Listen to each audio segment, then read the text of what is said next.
Jangin Jeff Samagaye, Ziarnalende. 2MD is back.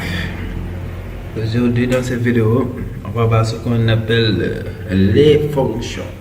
Les fonctions en JavaScript. On continue la série de cours. On s'était arrêté sur la dernière vidéo sur les tableaux. Maintenant, on va démarrer une nouvelle notion, excusez-moi, très importante, qui porte sur les fonctions. Ok, on va démarrer. D'abord, on va créer notre dossier de projet comme d'habitude. Pas besoin de réfléchir sur ça.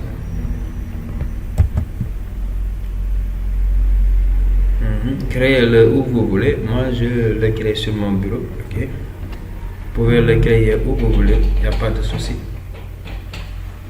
Je vais appeler ça fonction en JS. Fonction en JavaScript. JS, c'est l'abréviation de JavaScript. Okay. Maintenant, la suite, on va ouvrir notre dossier sur VS Code. Okay. Moi, j'utilise le raccourci. J'utilise le raccourci et dans les vidéos passées, je vous ai montré comment le faire si vous n'avez pas le raccourci. Okay. Voilà, et ensuite, qu'est-ce que je fais? Je vais créer un fichier HTML, index.html.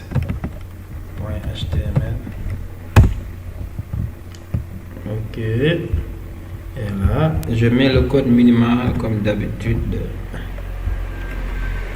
Je change la langue FR et document. Là, je mets les fonctions.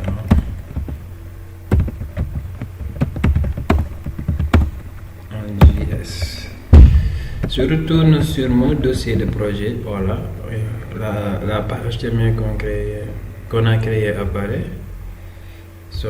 Maintenant, je l'ouvre sur le navigateur. Voilà, il n'y a rien parce que on n'a rien mis. Et qu'est-ce qu'on va mettre? On va mettre quelque chose de simple. On va mettre écrire quelque chose. Les fonctions en JavaScript. Les fonctions JavaScript. Voilà.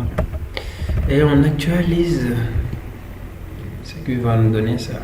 Ok. Maintenant, c'est quoi une fonction?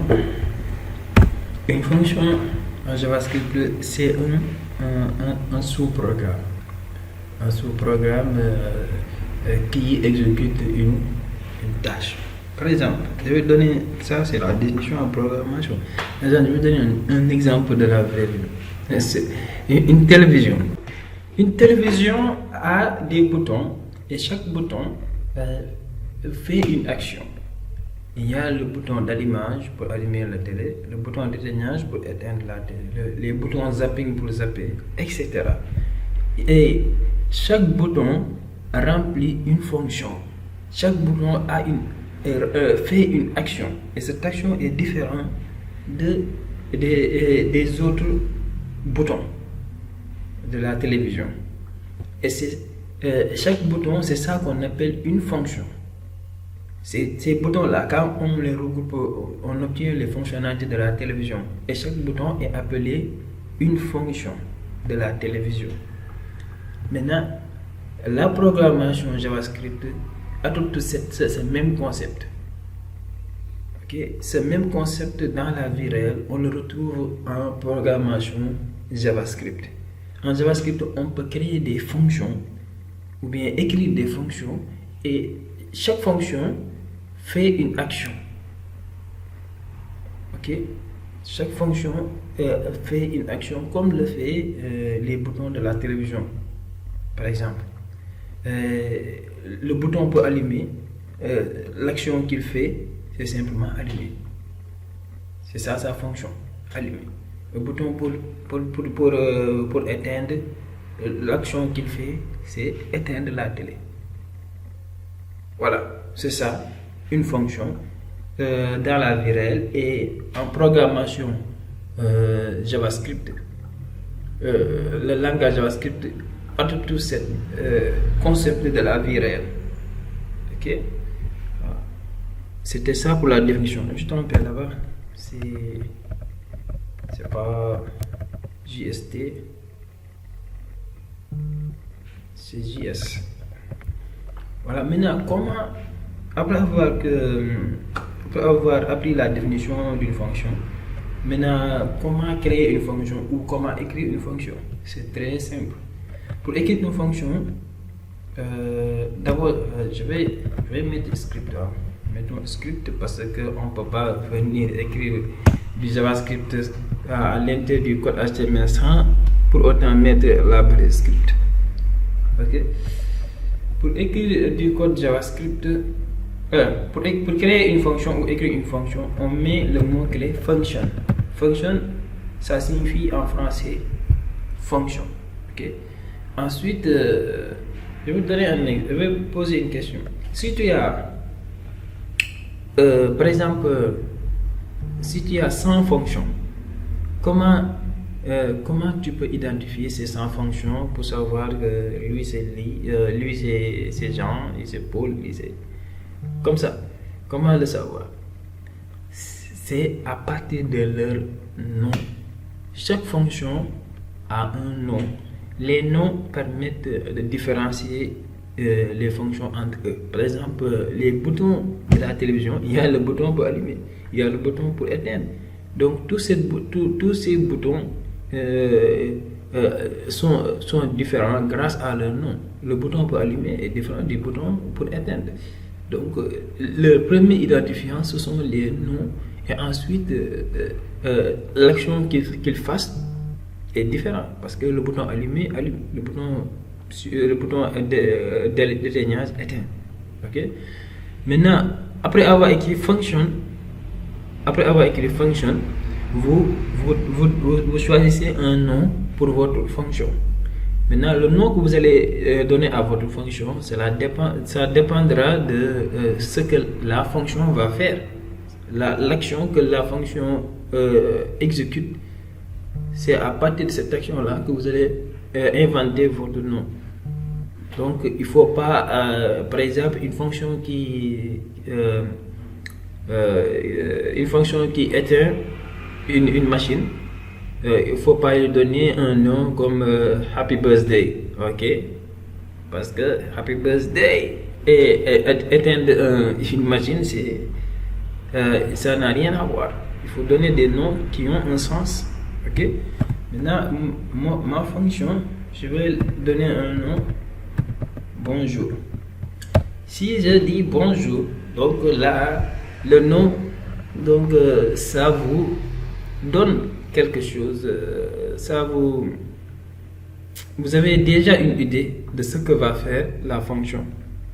Si la fonction s'appelle bonjour, donc il y a 90% de chances que la fonction c'est pour dire bonjour. Ok.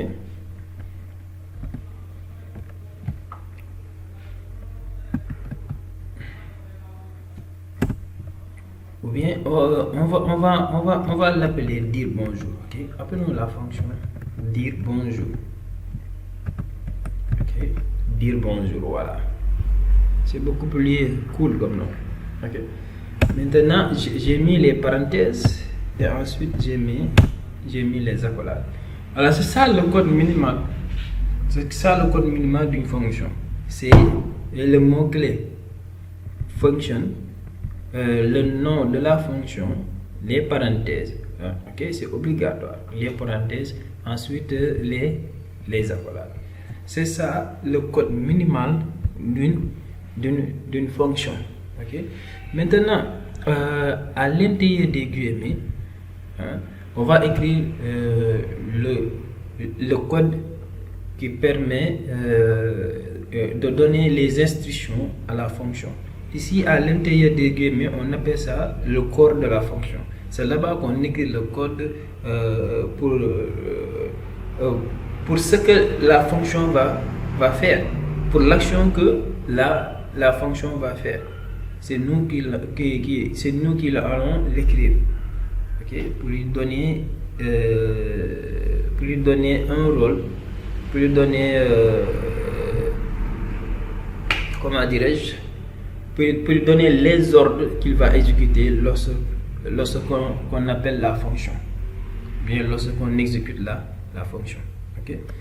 Maintenant, la fonction, on l'a appelée dire bonjour, et l'action que la fonction va faire, c'est simplement afficher bonjour les développeurs. Et afficher ça sur la page HTML. Comment le faire? C'est simple. Vous savez tous comment afficher quelque chose sur la page HTML. Document.write.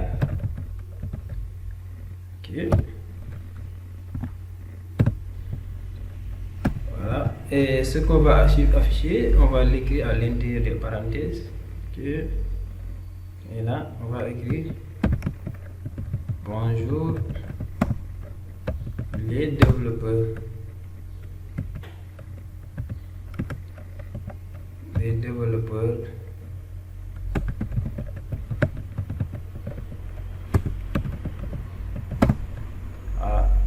de JavaScript. On va ajouter ça. Bonjour les développeurs de JavaScript. Voilà. Maintenant, on a une fonction normale. Une fonction avec son nom, une fonction avec l'action qu'il fait. Et en ce moment-là, notre fonction, l'action qu'il fait, c'est simplement de dire bonjour, ou bien d'afficher bonjour les développeurs de JavaScript sur la page HTML. Maintenant, on a créé notre fonction, mais pour que notre fonction s'exécute, il faut faire ça, il faut l'appeler. Il faut appeler la fonction. Il y a deux étapes pour une fonction. Il y a la création et il y a ce qu'on appelle l'appel. La création permet d'écrire la fonction et de lui donner les instructions, de lui donner les ordres de ce qu'il va faire. Maintenant, après avoir fini cette étape, on appelle la fonction pour qu'il s'exécute, pour qu'il fasse ce que l'on veut. Maintenant, comment le faire? C'est très simple. Pour appeler une fonction pour qu'il s'exécute, il faut simplement écrire son nom, dire bonjour. C'est ça le nom de la fonction. Et ensuite, vous mettez les parenthèses. Et les parenthèses, c'est obligatoire pour appeler une fonction pour qu'il s'exécute. Les parenthèses sont obligatoires. Maintenant, ça y est, on va aller maintenant actualiser notre navigateur pour voir ce que ça va donner. On actualise. Et là, qu'est-ce que vous voyez? Bonjour les développeurs de JavaScript. Voilà, c'est ça que vous voyez ici. Et bonjour les développeurs de JavaScript, cet affichage-là, c'est fait avec notre fonction. L'action que notre fonction fait, c'est simplement afficher bonjour les développeurs de JavaScript sur la page HTML. Création d'abord de la fonction qui nous permet, cette étape de création nous permet de décrire la fonction et de lui donner les ordres, les instructions de ce qu'il va faire.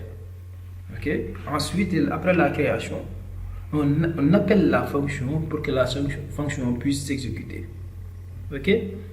Voilà, ça c'était une brève introduction sur les fonctions. C'est le minimum à savoir. C'est ça une fonction, etc. Il y a d'autres choses. Il y a des trucs avancés sur les fonctions, mais je vais me limiter ici dans cette vidéo. les vidéos qui suivent, on va beaucoup plus entrer sur les détails, sur les fonctions et vous montrer d'autres trucs beaucoup plus cool, les gars. That was 2MD and I'm gone. C'est la fin de la vidéo.